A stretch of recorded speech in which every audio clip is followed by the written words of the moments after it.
Seti Ashgad turned from the bubble of the observation viewport to regard the woman who sat coolly watchful in one of the lounge's gray leather chairs.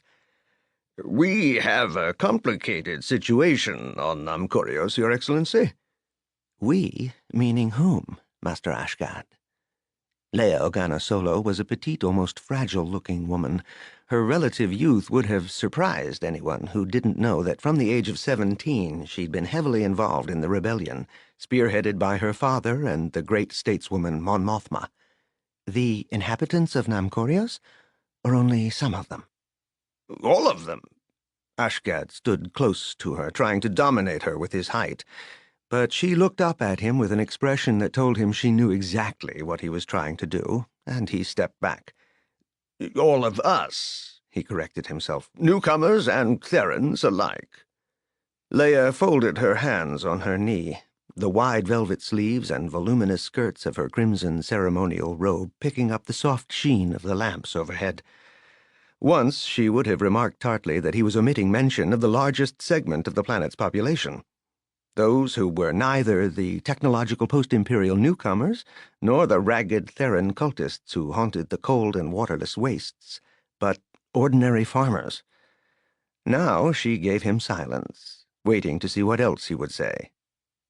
Ashgad continued in the rich baritone that so closely resembled the recording she had heard of his father.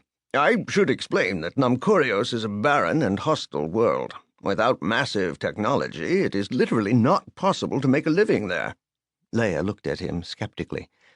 The political prisoners sent to Namkorios by the Grismath dynasty seem to have managed for the past 700 years. "Ah, I see Your Excellency has studied the history of the sector." He tried to sound pleased. Enough to know that the Grismaths shipped their political prisoners there in the hopes that they'd starve to death, and set automated gun stations all over the planet to keep them from being rescued. I know that the prisoners not only didn't oblige them by dying, but that their descendants and the descendants of the guards are still farming the planet, while the Grismath homeworld is itself just a ball of charred radioactive waste. The only reason Leia knew this much about Namkorios was that her father had once observed that Emperor Palpatine seemed to be using the world for its original purpose, as a prison. 40 years ago it had been rumored that the elder Seti Ashgad had been stranded on the isolated planet by agents of his political foe, then-Senator Palpatine.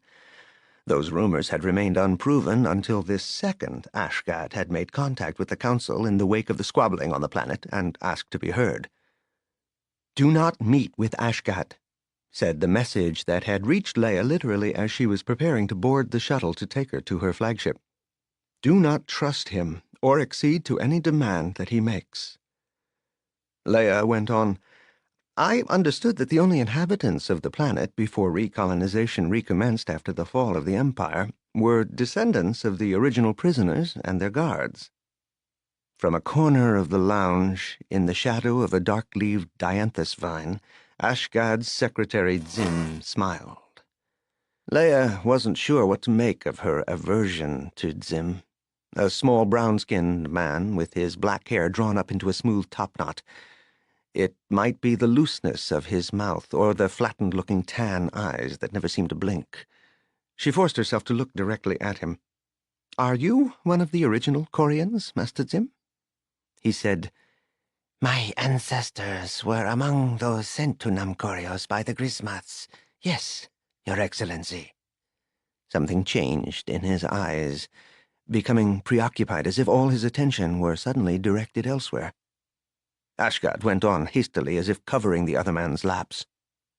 "The problem, Your Excellency, is that 750 years of complete isolation has made the old-timer population of Namkorios into an iron-bound set of fanatical conservatives. You and I both know how that makes for superstition. One of the things my father tried to institute was a modern clinic in Weghall.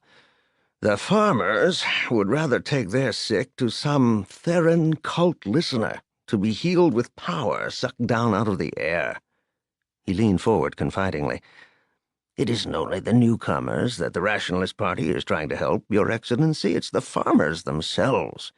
Unless something is done to wrest control of the old Grismoth gun stations away from the Theran cultists, who forbid any kind of interplanetary trade, these people are going to continue to live like the agricultural slaves they once were. There's a strong Rationalist Party on Namcorios, and it's growing stronger. We want planetary trade with the New Republic. We want technology and proper exploitation of the planet's resources. Is that so harmful? Leia raised an eyebrow. The majority of the planet's inhabitants think it is. Ashgad gestured furiously. The majority of the planet's inhabitants have been brainwashed by half a dozen lunatics who get loaded on Brucknial root and wander around the wasteland having conversations with rocks. Leia glanced out the port, which offered a spectacular view of the ice-green and lavender curve of Brucknis Corios, whose largest moon had been designated as the orbital rendezvous of the secret meeting. The escort cruiser Adamantine was just visible. Below it, close to the bright triangle of colored stars that were the primaries of Brucknis, Nam, and Pedusis Corios, and pathetically tiny against the cruiser's bulk, hung the cluster of linked bronze hulls that was Seti Ashgad's vessel, the Light of Reason. Even Leia's flagship, the Borealis, dwarfed it. Assembled of such small craft as could slip singly through the watchful screens of Namcorios' ancient defensive installations, the Light would barely have served as a planet hopper. It could never have taken a hyperspace jump. Hence, Leia thought uneasily, this mission. Even before she'd had the surreptitious message, their distance from the nearest New Republic bases on Duran and their proximity to the one-time imperial satrapy of the anti-meridian sector made her nervous. Seti Ashgad paced restlessly. It isn't just that we newcomers are forbidden to bring in any ships larger than a personal flitter, or to let any out. The Theran habit of opening fire on any vessel over a certain size means that when equipment wears out, it can't be replaced except for an exorbitant fee. You can't pretend that's fair. Leia spoke slowly. I'm not saying that the Therans are right, but isn't that what colonization is all about? Gambling on what conditions are going to be when you get there? She held up a hand as the man before her drew breath for an indignant protest. What I am saying is that the Therans are supported by the majority of the population of the planet. Seti Ashgad erupted. Who are kept as their slaves by superstition and lies. That isn't the Republic's business. Namcorios is not a part of the Republic. Legally, we have no right to interfere in their affairs. Leia paused for a moment. What I will do is this. When I return to Coruscant, I'll authorize an investigation team to see what's really going on down on the planet. We may be able to negotiate with the Therans who control the gun stations. Ashgad rose.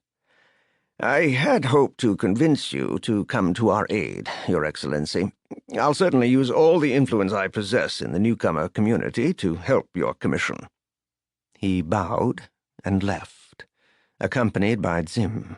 His trio of bodyguards, handsome androgynes with the oddly dead-looking hair of very expensive dolls, bowed as well.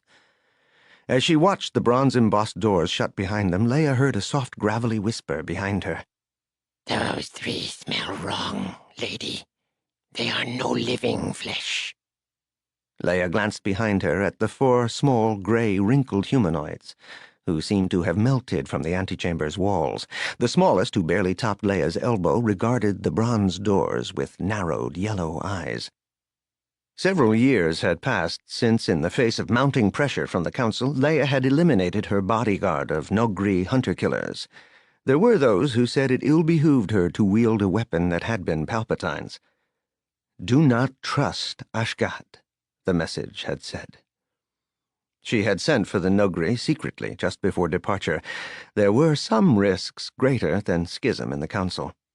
She answered thoughtfully, "Technically it is living flesh, though. They're synth droids, Ezrak. Sculpted synth flesh over metal armatures. They have only minimal internal computers. Their actions are centrally controlled, probably from Ashgad's ship." She frowned. "Would you make sure for me that they do get on their vessel?" The Nogri withdrew. They tended to keep separate from the Academy Honor Guard, who were among the few even aware of their presence on the ship. As Luke would say, there was no telling which group might be her salvation in a crisis.